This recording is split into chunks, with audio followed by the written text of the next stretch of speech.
Para a abertura oficial desta solenidade, passamos a palavra ao presidente da mesa, ao diretor-presidente, senhor Mauro de Sales Aguiar. É um prazer enorme estar essa noite aqui com vocês. É a festa dos nossos formandos e convido todos para, de pé, cantar o hino nacional brasileiro.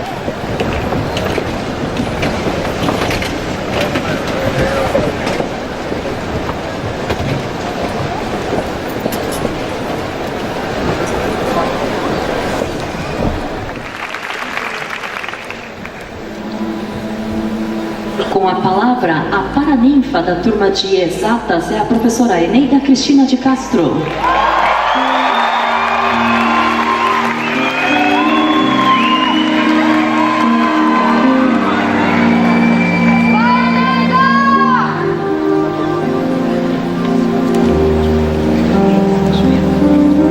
Boa noite.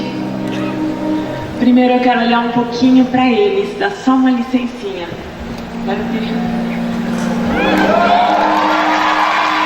É dali que vem a minha força, então agora vai.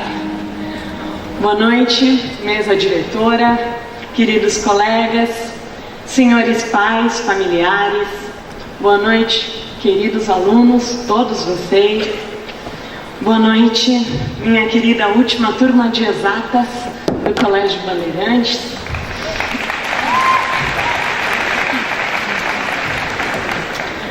Essa é uma noite linda, nem choveu, né? A gente teve essa sorte. É uma noite de celebração e o convite para estar aqui me gerou muita emoção. Joelhos bambos, para ser mais exata. Também me assustou. Não é tarefa fácil para um tímido estar aqui. Sem falar da responsabilidade de honrar tantos colegas que já brilhantaram esse tablado.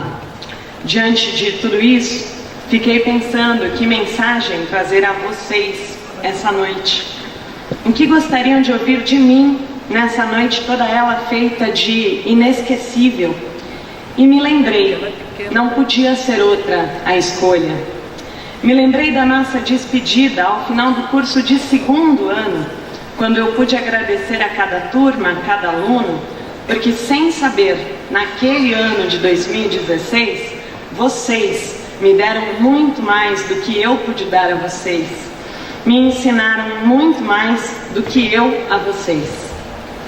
Estava decidido. Aqui seria a ocasião para explicar o que exatamente vocês fizeram por mim naquele ano.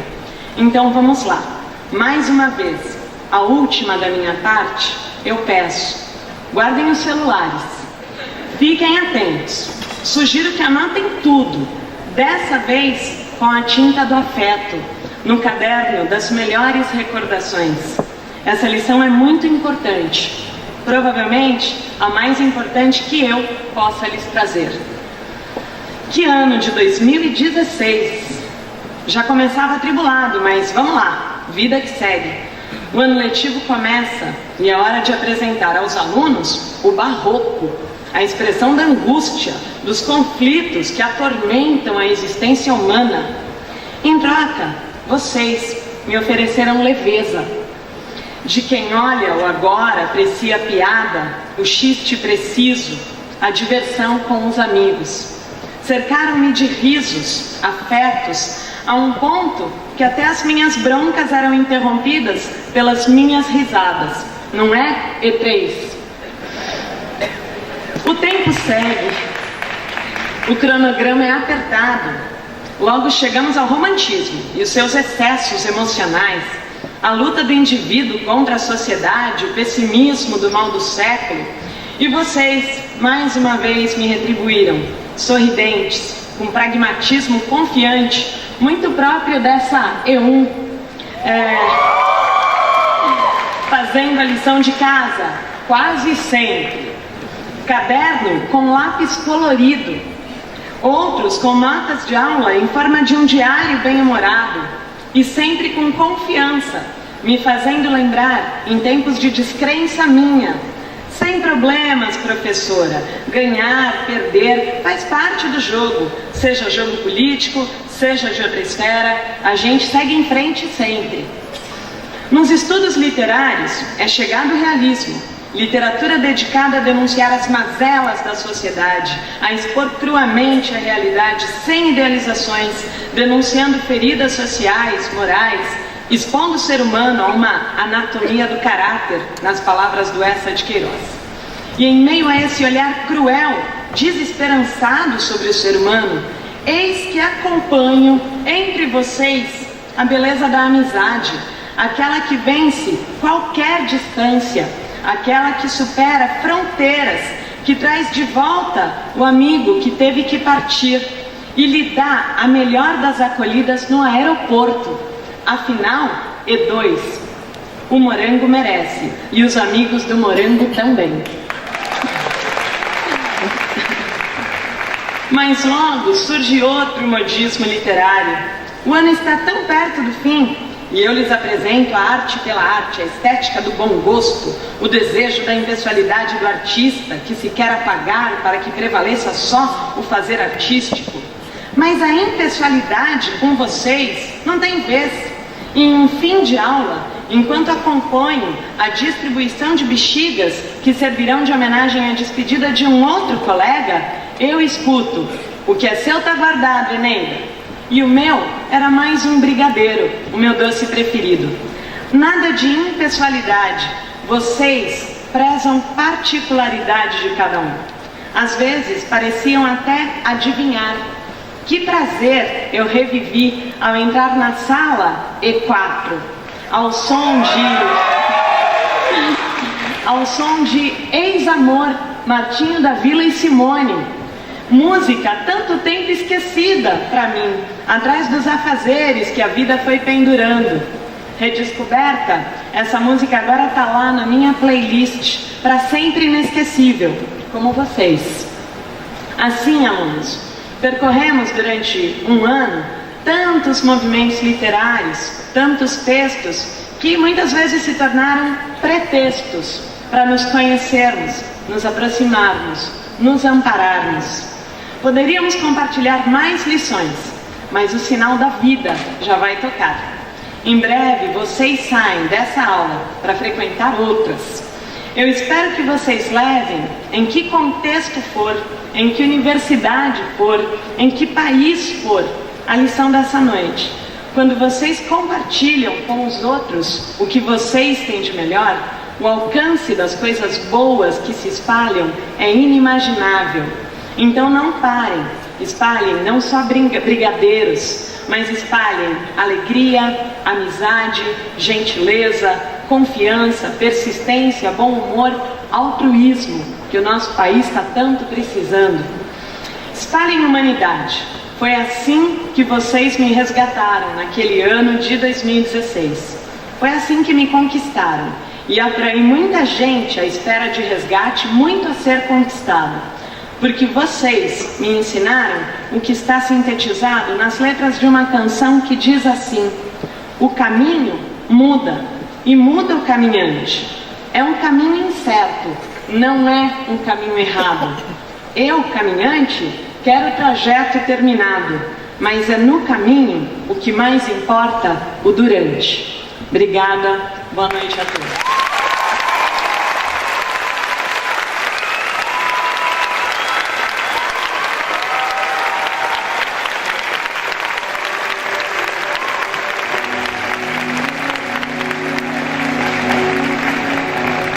Convidamos agora o também paraninfo da turma de exatas, é o professor Manuel Lopes Ferreira.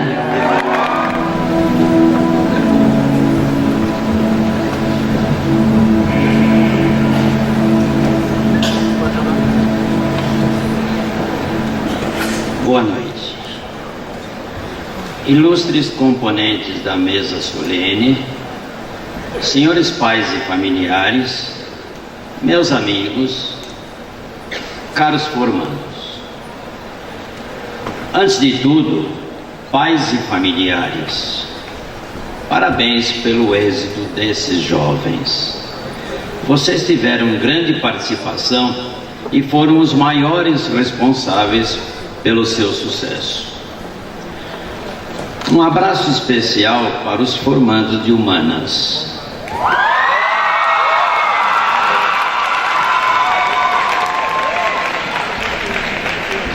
quis o destino que eu desse aula para a primeira e para a última turma de humanas da história do Band.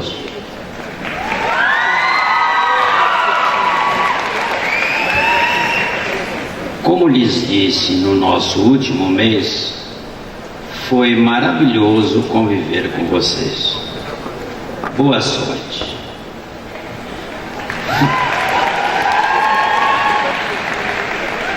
Formandos de bio. Não conheço todos, pois só tive 2 turmas. Parabéns, felicidades, sucesso. Acreditem no seu potencial. Todo o meu carinho agora vai para os meus afilhados de exatas.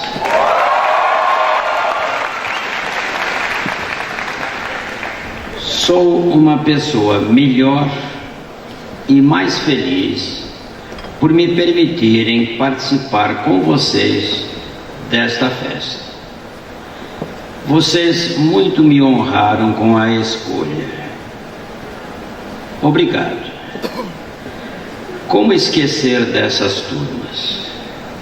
Da 3E4, do meu amigo palmeirense, das meninas alegres e das conversas em excesso também. A 3E3 é a classe do PP. Foi a primeira turma que me comunicou a escolha para Paraninfo.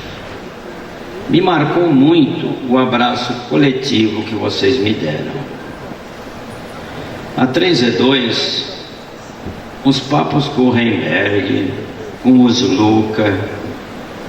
Eu sou o culpado por ter viciado o Luca em geometria analítica. A 3E1, a última e a melhor E1 da história do Band.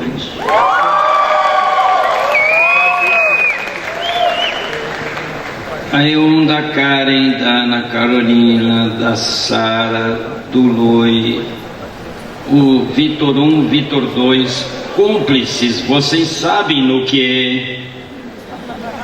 Nunca pensei que fosse dizer isso um dia.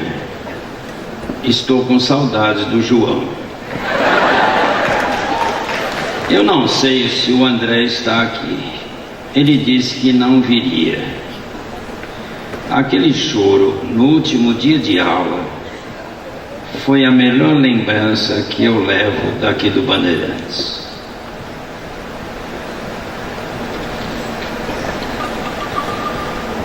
Caros formandos, muitos dirão aqui que foi vencida só uma etapa da sua vida e que outra já está começando. Verdade. Eu só lhes direi: sonhem, é tempo de sonhar, e lutem para realizar os seus sonhos. Acreditem em si mesmos, vocês podem, vocês conseguem. Mantenham essa alegria que sempre os caracterizaram. Sejam bons cidadãos, preocupem-se com seus familiares, mudem o país e o mundo com a sua competência. E, principalmente, sejam muito, muito felizes. Obrigado.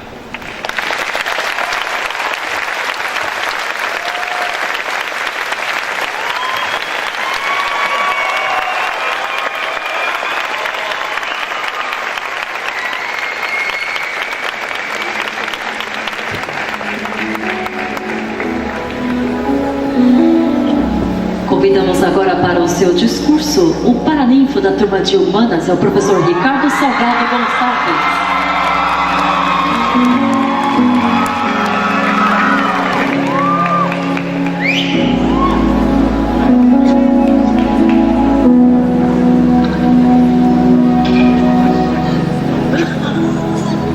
Boa noite, senhores da mesa, professores amigos, senhores pais, queridos formandos. Eu comecei a dar aula muito cedo, com 19 anos eu já estava na sala de aula. E depois de 6 anos, preparando aula, todo dia, entrando em sala, despertando o desejo pelo pensar às 7 da manhã, de segunda a sexta, de vez em quando sexta-feira às 18h40, fazendo provas, corrigindo as provas. Que coisa cansativa. Falei, meu Deus do céu, será que eu vou levar a vida toda fazendo isso? Aí eu fui conversar com a minha mãe. Minha mãe era professora. E virei para ela, contei essa angústia existencial. E ela virou para mim e falou assim: como é que o senhor começa dando aula? Ah, mãe, chego na sala de aula, falo bom dia e depois começo a fazer a chamada. E o que os alunos respondem? Presente. Você não entendeu, Ricardo? O que, mãe? Presente. Eles são um presente para você. Muito obrigado por ser presente para mim. Cada um de vocês foi e é algo maravilhoso na minha vida como professor. E professor é um negócio apaixonante, é um negócio maluco que chama a atenção da gente. E a gente entra na sala de aula e se apaixona e necessariamente se transveste de instrumentos para tentar entender e instrumentalizar vocês, para tentar entender o mundo. E o Bandeirantes me proporcionou uma alegria incrível, maravilhosa no ano de 2017. Eu gostaria que os alunos que eu dei aula em 2017 ficassem em pé, por favor.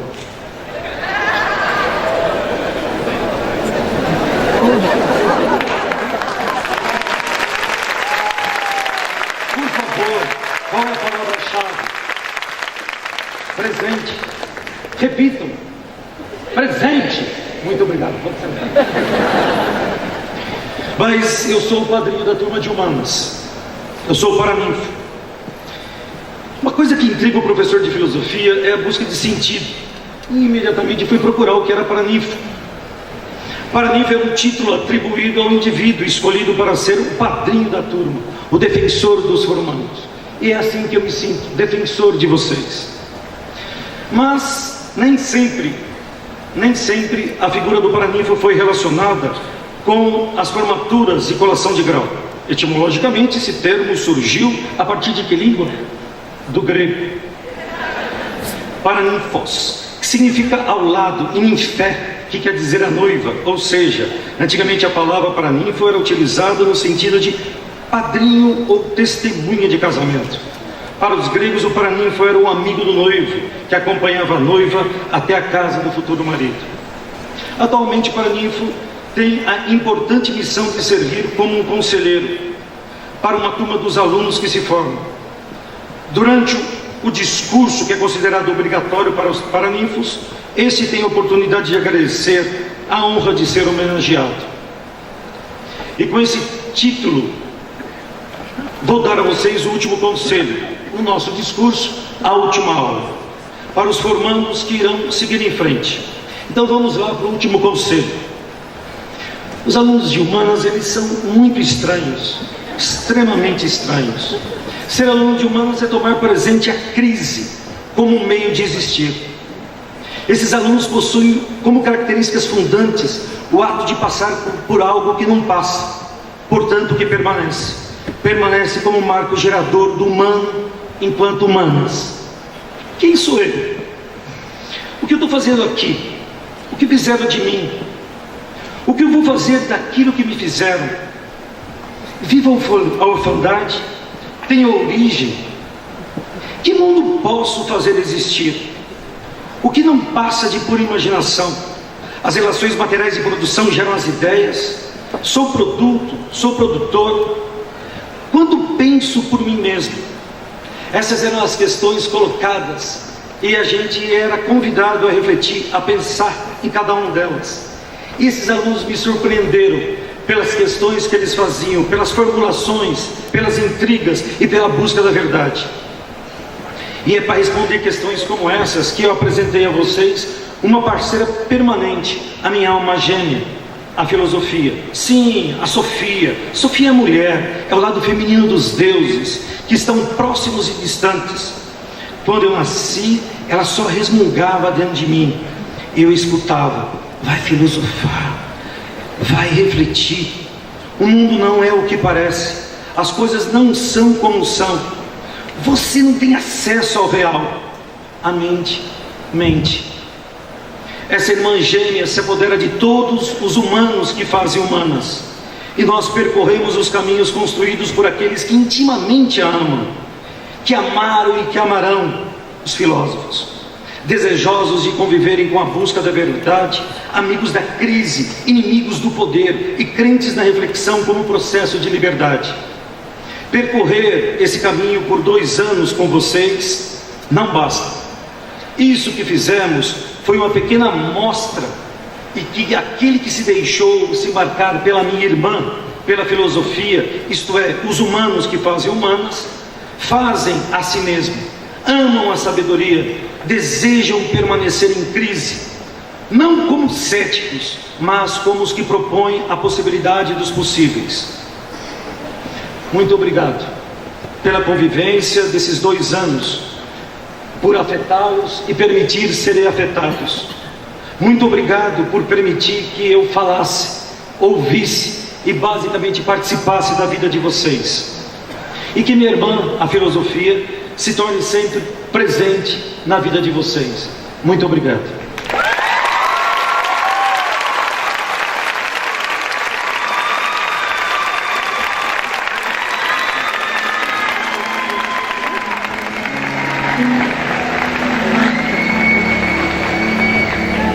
Chamamos também a paraninfa da turma de Humanas, é a professora Eva Turim.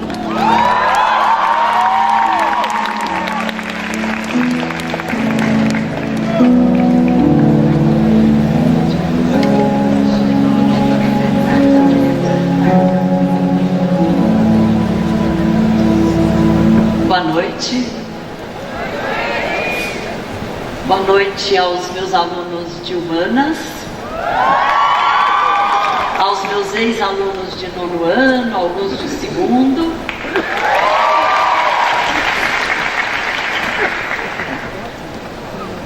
E queria começar a falar algumas coisinhas, que foi para isso que eu vim hoje, né? Então, a primeira coisa que eu queria dizer aos meus queridos é que me desculpem a voz rouca,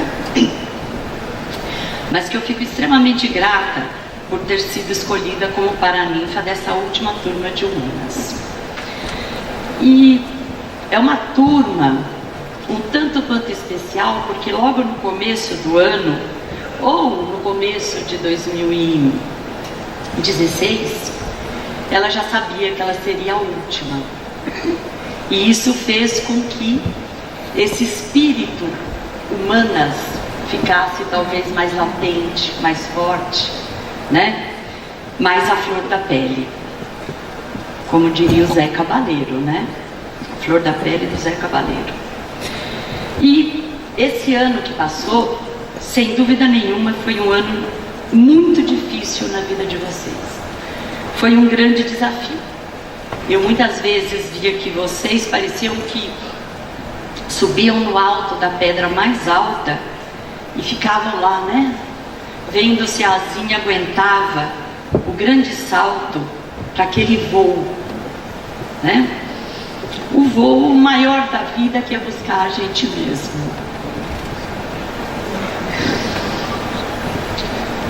E aí vem, né?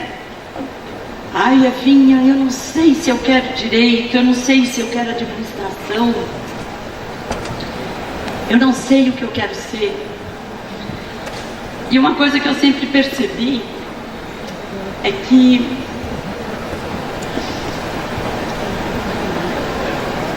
vocês não estavam atrás de uma profissão. Vocês não estão atrás de uma profissão.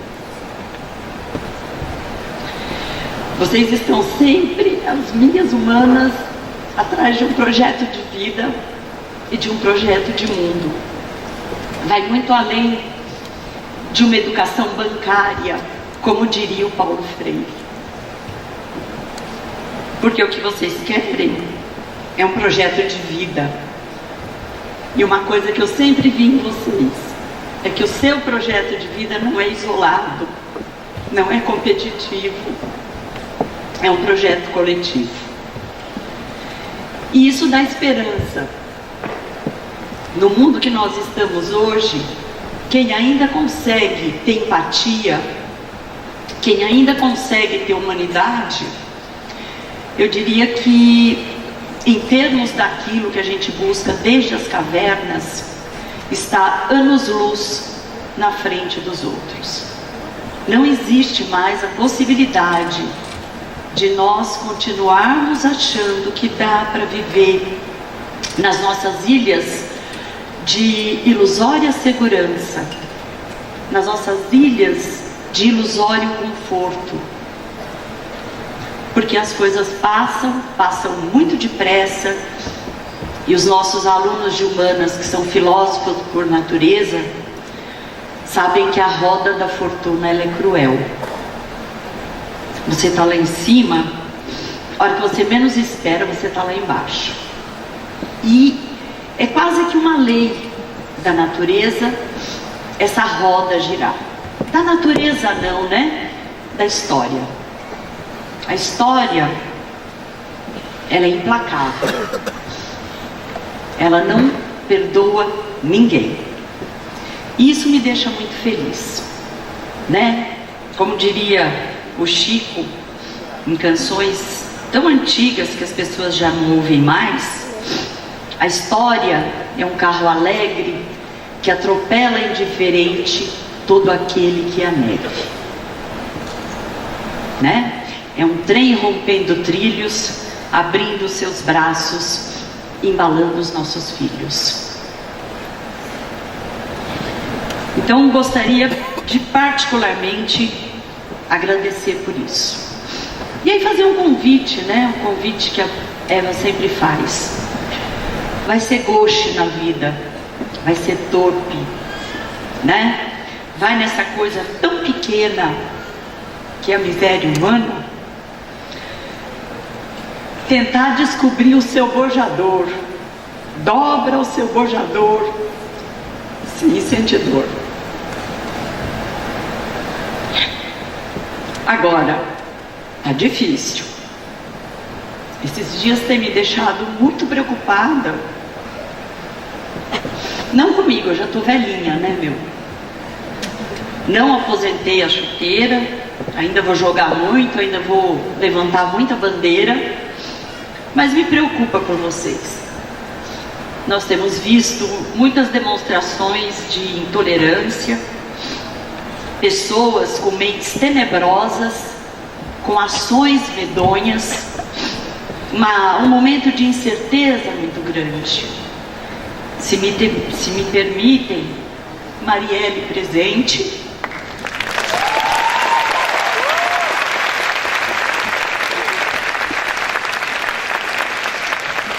Porque é inaceitável você dizer que vive uma democracia onde se matam pretos, pobres, favelados, que defendem pretos, pobres, favelados, LGBTs, mulheres que apanham dos maridos e que passam fome.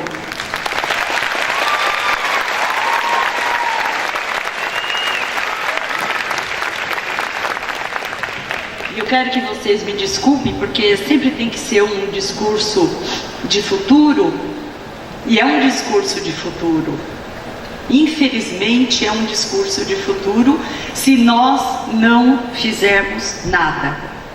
Se essa moçada boa de cabeça, inteligente, com espírito de coletividade, não romper esse ciclo de egoísmo, esse ciclo de ganância, esse ciclo de maldade. Se estudar e ter uma profissão serve para alguma coisa, é para isso. É para mudar o mundo e não mudar a sua vida, porque a tua vida não vai mudar enquanto o mundo for assim. Não dá para ser feliz vendo a miséria alheia.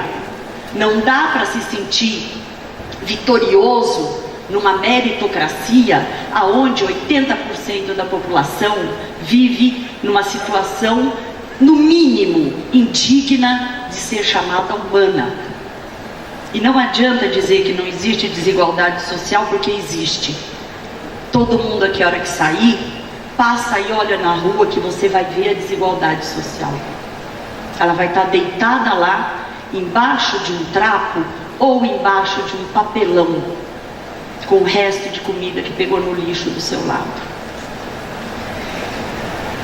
E o que eu convido? Eu convido vocês a serem bons. Eu convido vocês a continuarem sendo generosos e acolhedores. Eu convido vocês e eu desejo que as suas profissões e o privilégio que vocês têm de fazer parte dos 20% mais privilegiados dessa sociedade, façam de vocês mais humanos, para que a gente faça um Brasil melhor, né? Para que a gente não tenha que, até no nosso hino, cantar que nós não tememos a própria morte, porque hoje nós tememos a nossa própria morte. Falar a verdade custa muito. Custa para mim, custa para vocês, custa para muita gente. Mas eu convido vocês a não perder a coragem. Convido vocês a serem livres, a terem autonomia e transformar o mundo, porque esse é o nosso papel. Não nos resta outro. Queria agradecer pela bondade, a beleza, a competência, a maturidade que eu tive, assim, o raro privilégio de viver, né? Depois de tantas batalhas humanas que nós passamos. Então agradeço, assim, vou lembrar de cada rosto, de cada discussão, de cada contraditório em sala de aula, já sabe, né? Vou me lembrar de tudo isso, porque vocês me fizeram crescer. É conviver com vocês que eu sei quem é o Manu Chao, que eu sei quem é o Pablo Vittar, que eu sei quem é a Anitta, e que eu de vez em quando até fecho a cortina, a porta e rebolo em casa. Amo profundamente vocês. Acho que vocês foram e são professores, porque vocês ensinam a gente o tempo todo. Vocês só precisam ter consciência dessa força de vocês. É ela que vai girar a roda da história.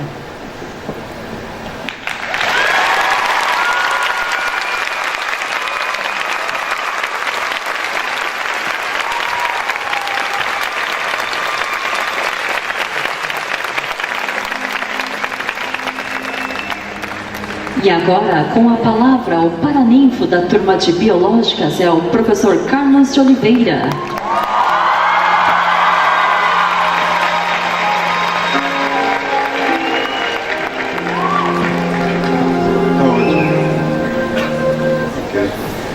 Boa noite, ilustres componentes da mesa, senhores pais, professores presentes, colegas e, acima de tudo, os queridos formandos, né? Olha, fazer o discurso para vocês não foi tão difícil. Eu fiz como se estivesse fazendo para minha filha. Então, eu quero dizer que eu estou muito feliz, agradecido e, assim, honrado de viver esse momento aqui com vocês e poder dizer algumas palavras. Meus queridos afilhados das turmas de Biológicas, eu não vejo com tanta distinção assim a categoria, sabe? O que é um aluno de exatas, o que é um aluno de Biológicas, o que é um aluno de humanas, porque a aula, o poder da aula sempre foi assim, igual para todos, né? Independente do que vai fazer ou seguir, né? Porque, aliás, tem aluno até que estava na carreira de Biológicas, mas queria outra coisa, de exatas, não sei. Então isso nunca foi uma coisa determinante para mim. Mas enfim, como vocês me escolheram, é lógico que tem o peso, mas os que foram de exatas também podem se sentir com a mensagem quase que igual, e aqui acho que é o momento de partilhar com todos, né? Eu gostaria de contar duas histórias, e se vocês me permitirem, dar um conselho, porque eu só faço isso nessa situação, quando pedem. Pois bem, queridos formandos aí das Biológicas, a primeira história é sobre propósito, e se passa em uma praia, onde havia um homem que estava desempregado. Procurando o que fazer, ele ia pela praia, esse homem, quando viu um barco parado na areia, já com a tinta velha e gasta. Aí ele encontrou o dono do barco e se ofereceu para pintar o barco por R$500. E assim o fez, pintou o barco. Quando ele foi receber o cheque do dono, o cheque era de R$5.000. Aí o homem, que era o pintor, que era honesto, falou: olha, o senhor se enganou, né? O senhor me deu um cheque de R$5.000. E o homem falou: não, o cheque está certo, são R$5.000 mesmo. Deixa eu te contar o que aconteceu. Quando eu cheguei ontem em casa, procurei meus 2 filhos, eles não estavam. A empregada me falou que eles tinham visto o barco novinho e pintado e saíram para o mar para pescar com o barco. Só que tem um detalhe que só o dono do barco sabia: o barco estava furado e os meninos não sabiam nadar. Só que o pintor, que tinha visto o furo, ele pregou uma madeira, vedou e impermeabilizou. Não foi pedido para ele fazer esse serviço de marcenaria, mas ele fez um pouquinho mais do que era esperado, e isso fez toda a diferença. E o dono do barco disse: por favor, aceite, esse valor é simbólico, porque afinal de contas, a vida dos meus filhos não tem preço. Ou seja, o pintor tinha um propósito sempre firme de fazer o melhor que fosse possível. Pois bem, a segunda história é sobre ser solidário e se importar. Tá? Vai parecer um pouco de falta de originalidade, mas é porque essa história também se passa numa praia, também tem um cara andando, né? E aí ele vê um outro sujeito assim ao longe, né? O que aquele cara está fazendo? E vai andando e encontra o cara. Aí falou: bom dia, o que você está fazendo? Aí o sujeito fala: olha, eu estou fazendo o seguinte, tá vendo essas estrelas do mar? Você sabe, né? Estrela do mar, bom, para quem fez biologia, é equinodermo, não é isso, gente? Então, são bichinhos que são animais vivos. Eu estou devolvendo para a água, porque se elas vão morrer aqui no sol. Aí o homem que falou: oh, escuta, eu entendi isso, mas sabe o que acontece? Essas estrelas do mar, e isso é um fato, viu, pessoal? Não sei se vai cair no exame, mas é bom vocês saberem. Elas existem em todos os oceanos do mundo, desde os trópicos até as gélidas águas polares. Tem estrela do mar, eu não sabia, descobri preparando a história. E só que tem um detalhe: todos os dias, em todos esses oceanos, chegam milhares de estrelas e elas vão morrer. Ou seja, isso que você está fazendo aí não faz diferença.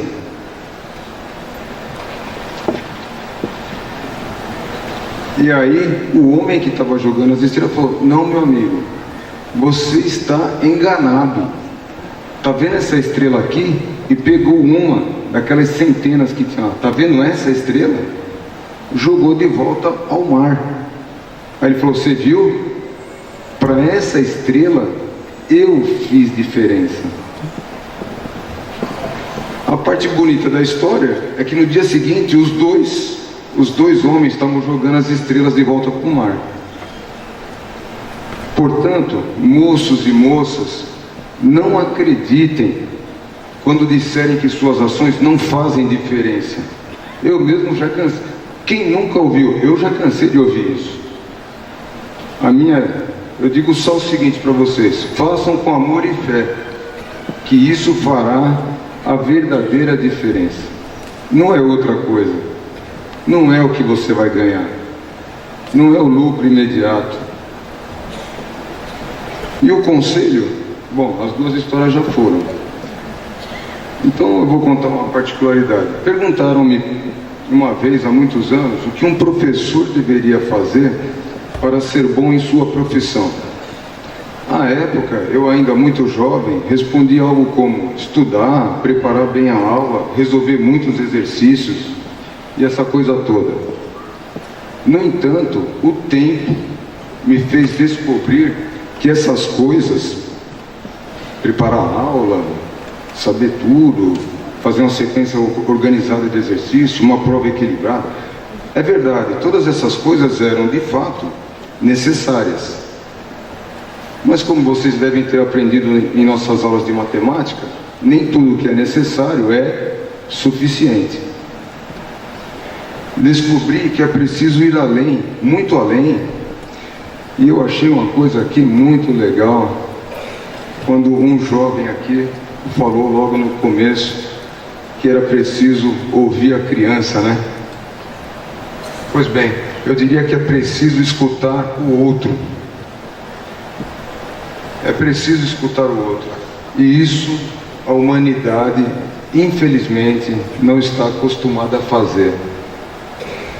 O que desejo hoje é dar o meu testemunho de que, ouvindo vocês, e os meus colegas também falaram isso, ouvindo vocês, eu ouvi em mim mesmo os ecos, aquele som da minha mocidade, cheia de dúvidas e incertezas sobre o futuro. Então, entendi que as aulas que eu dava para vocês eram aulas para aquele menino que ainda dormia em mim. E foi assim que vocês me ensinaram. E os meus colegas falaram isso antes. Eu sou grato por isso. Vocês me ensinaram. E foi aí que eu entendi perfeitamente Guimarães Rosa, desculpa. Eu estou emocionado. Quando ele disse que mestre não é aquele que sempre ensina, mas aquele que de repente aprende. E de repente eu aprendi que qualquer bom profissional, não só professor, deveria cuidar muito bem do seu ofício, sobretudo exercendo como faria para um filho. E a minha opinião, é só uma opinião, é de que talvez isso sim seja o suficiente. E aqui vai o meu conselho, meus queridos. Viva a sua vida com propósito e exerça seu ofício como se estivesse exercendo para atender um filho. Como vocês não são pai nem mãe, eu acho, né? Então, exerça como se estivesse exercendo para um pai, para uma mãe, para um irmão, para uma pessoa querida. Só posso desejar de todo o coração que cada um siga o seu caminho, encontrando barcos para serem consertados, estrelas para serem salvas, e que encontrem tudo aquilo de bom que está logo ali, nesse futuro que já chegou. Que Deus abençoe todos vocês e muito obrigado por essa noite, pessoal.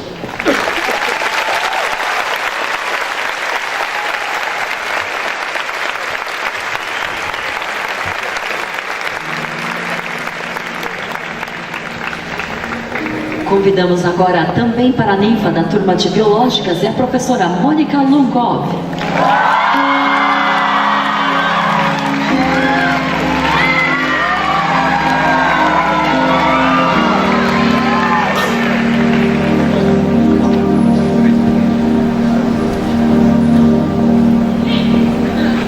Boa noite, senhores diretores. Boa noite, senhora patronesse, colegas, professores e funcionários.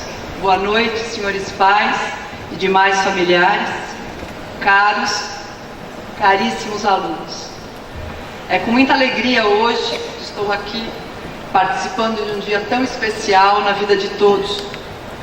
Tenho que confessar que fiquei muito feliz e honrada ao saber que vocês, ainda mais desta vez, desejavam ouvir. Sinceramente, muito obrigada.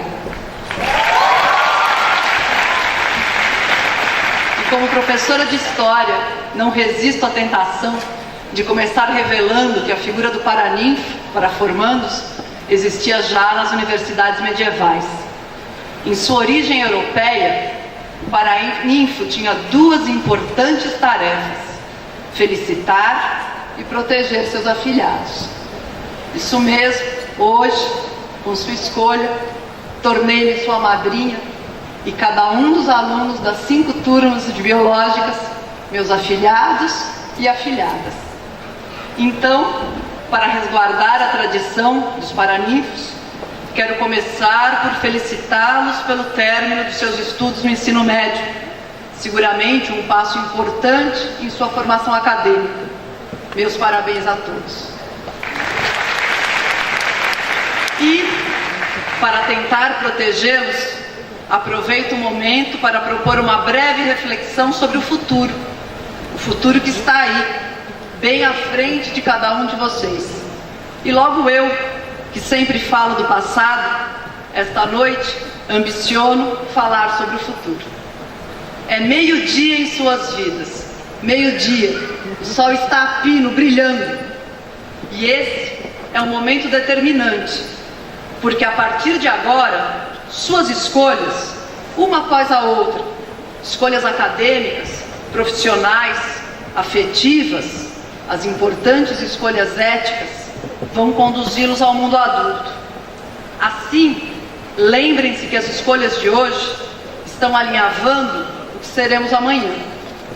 Sabemos que o presente, construído a partir de um passado, necessariamente forja o nosso futuro.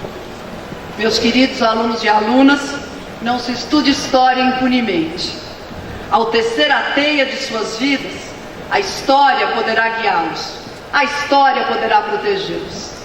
Dito assim, parece que o peso de ter que acertar em nossas escolhas fica quase insuportável. Um erro pode parecer fatal. Como sua madrinha, devo procurar aliviar a carga que esta responsabilidade representa. Vou tentar fazê-lo agora. Para tanto, utilizo as ideias de um historiador italiano, talvez o mais brilhante, genial e criativo historiador da sua geração, Carlo Ginzburg. Em uma entrevista sobre as suas próprias escolhas, ele fez afirmações tão desconcertantes quanto cheias de ternura. Ginzburg ficou órfão de pai aos 5 anos, pois seu pai foi morto em uma prisão fascista, já no finalzinho da Segunda Guerra Mundial. Sua mãe, Natalia Ginzburg, ainda pouco conhecida aqui por nós, foi uma das mais importantes romancistas italianas do século XX. Quando Ginzburg foi perguntado sobre como e por que ele decidiu se tornar historiador, vejam, era um momento de escolha profissional, como que vocês atravessam agora. Ele respondeu o seguinte: na verdade, eu queria ser romancista como minha mãe, mas eu tive medo de ser um mau romancista.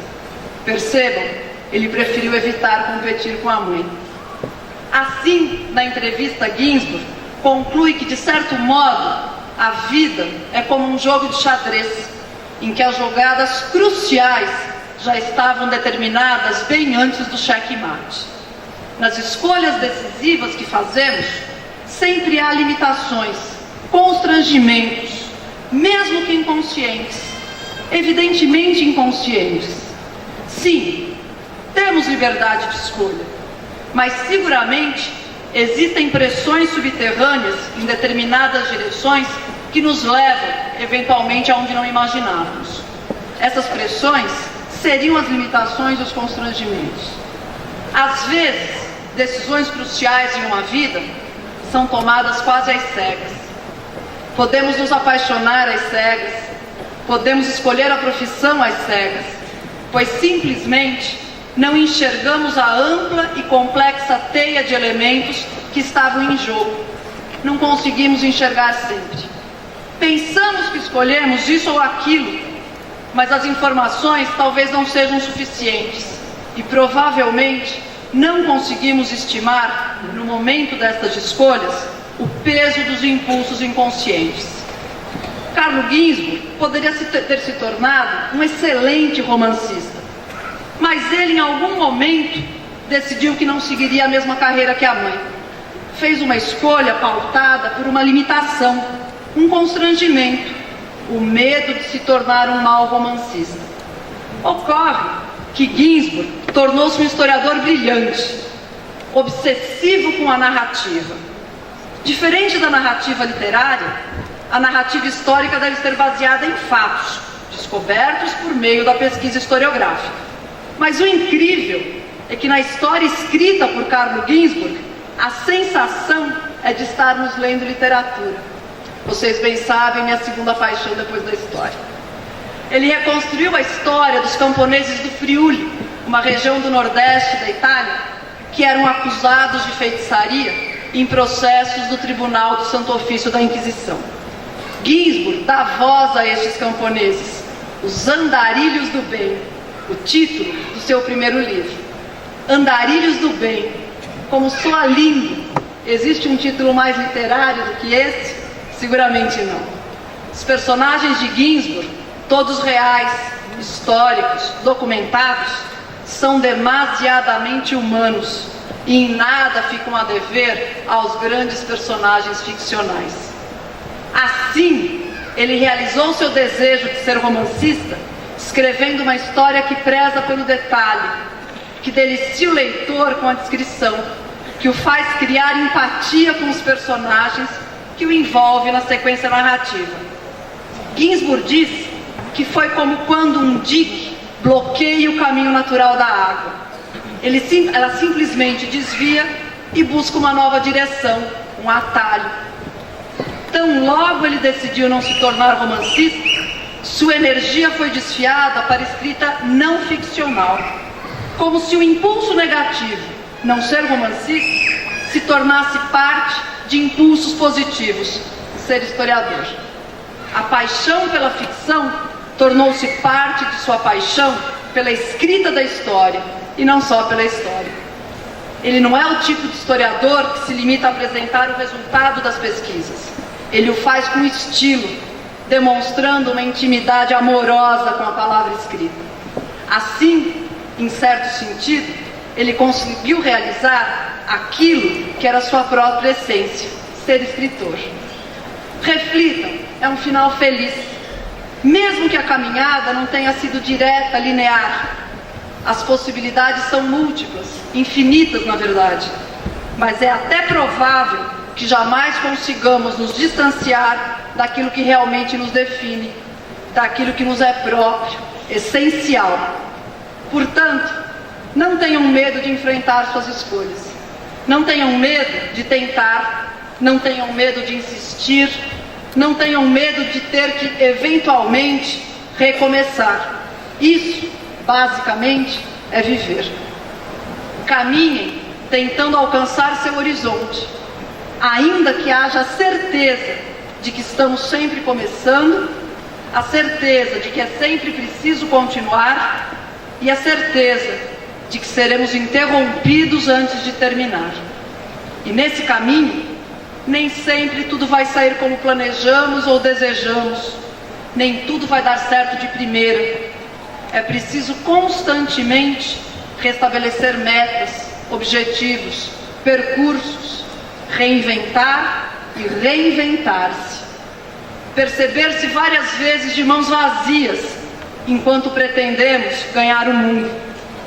Quando eu tinha a idade de vocês, eu li o romance O Encontro Marcado, de Fernando Sabino, mais conhecido como cronista, mas que enveredou, felizmente, pela seara do romance.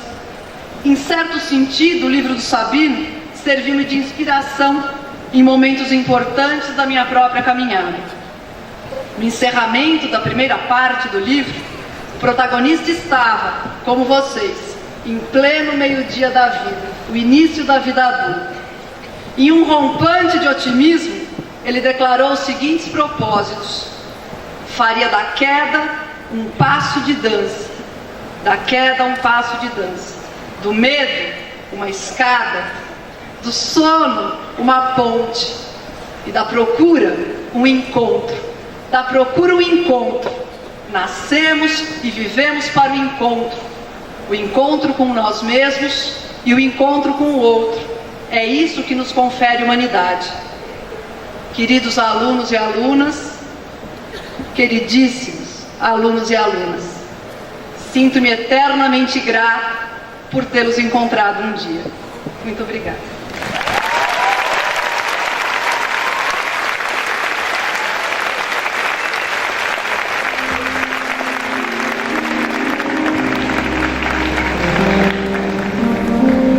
Convidamos agora para a sua homenagem aos formandos a patronesse da turma, a professora Isabela Lubrano Paes Manso.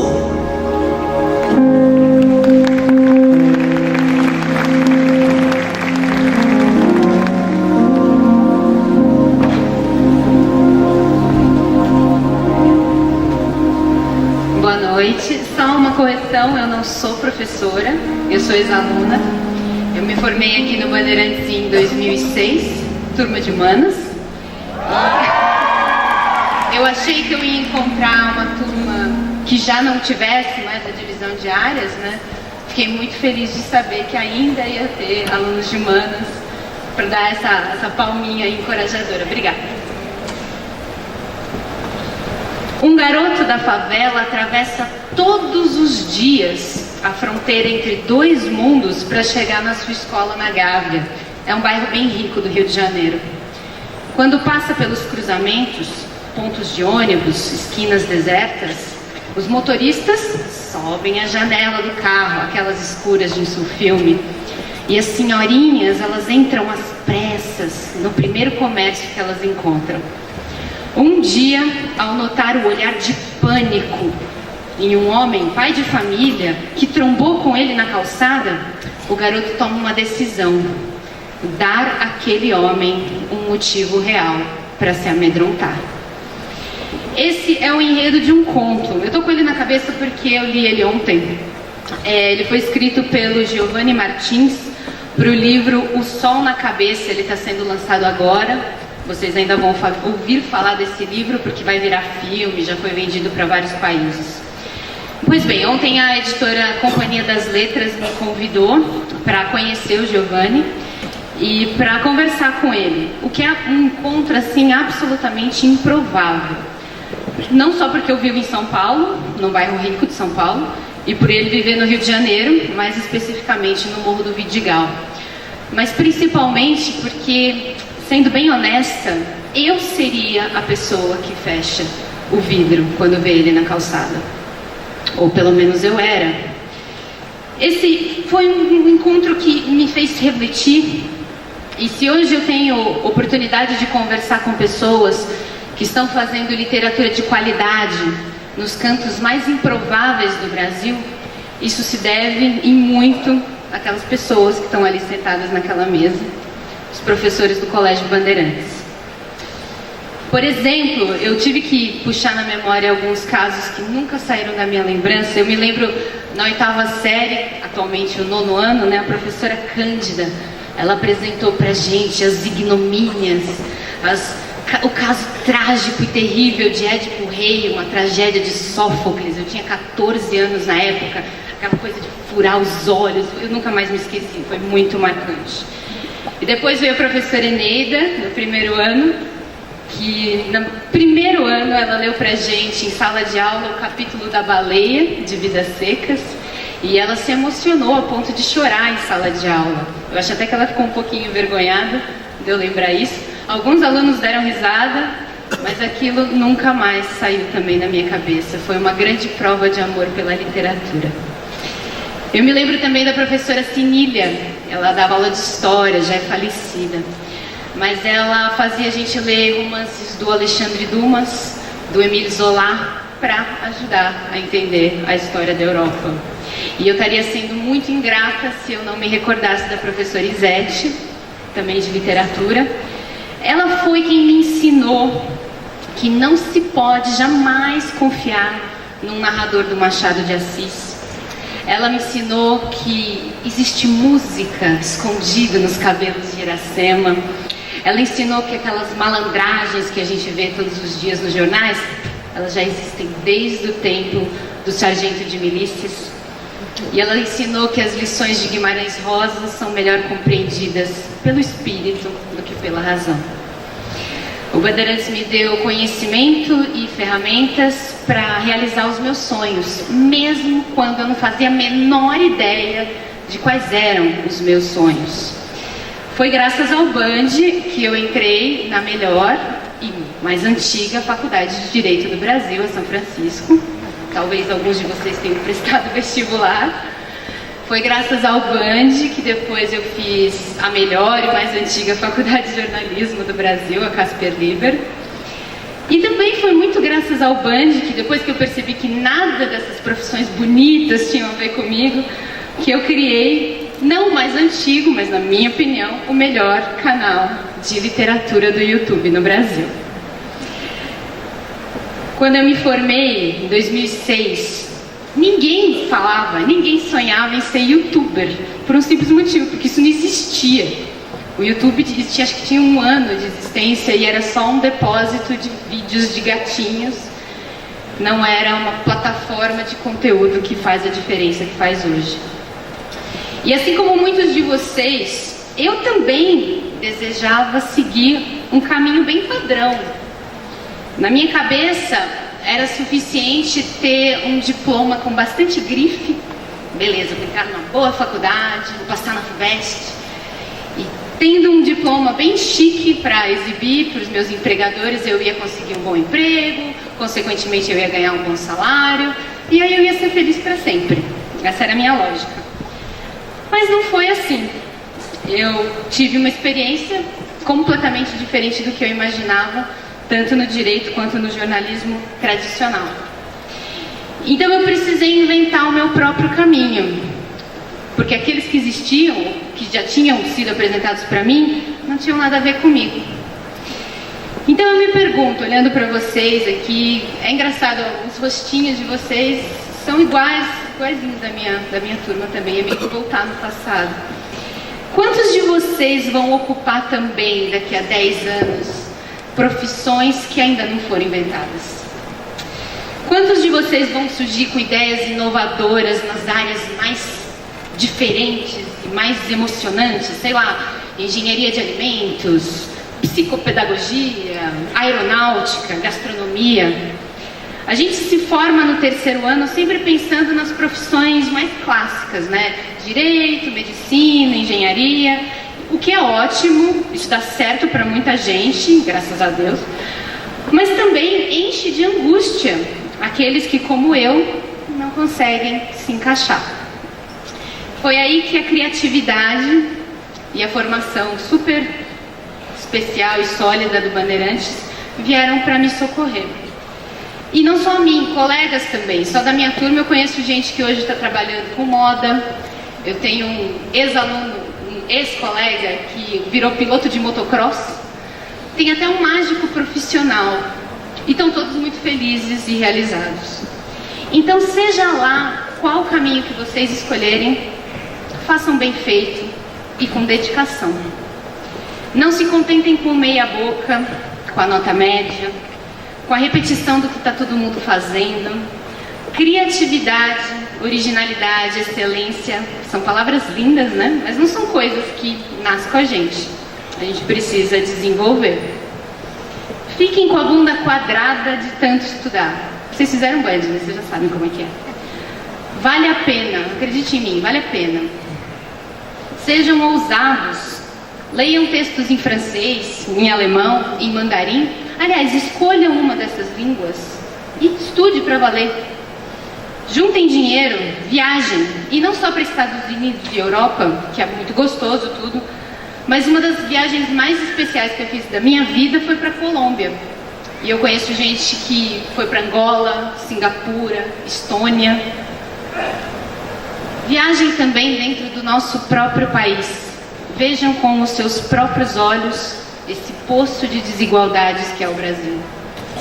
Furem essa bolha que nos protege, mas ao mesmo tempo nos limita. Tentem fazer alguma coisa. A bagagem vocês já começaram a construir. A viagem começa agora. Então não tenham medo de percorrer as trilhas mais inóspitas, mais pedregosas. Não tenham medo de seguir pelos caminhos esquisitos, como os de trabalhar no YouTube. O que quer que vocês escolham, eu tenho certeza que vocês estão preparados. Obrigada.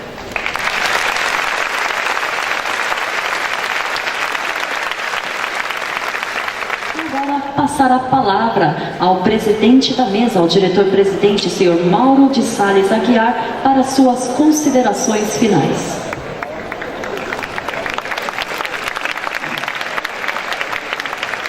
Eu queria agradecer o privilégio de estar essa noite aqui com vocês, com os formandos, com os familiares. Uma noite de tanta energia, uma energia tão boa, né? Tanta alegria. Muito obrigado. Foi um grande privilégio estar aqui hoje. Obrigado.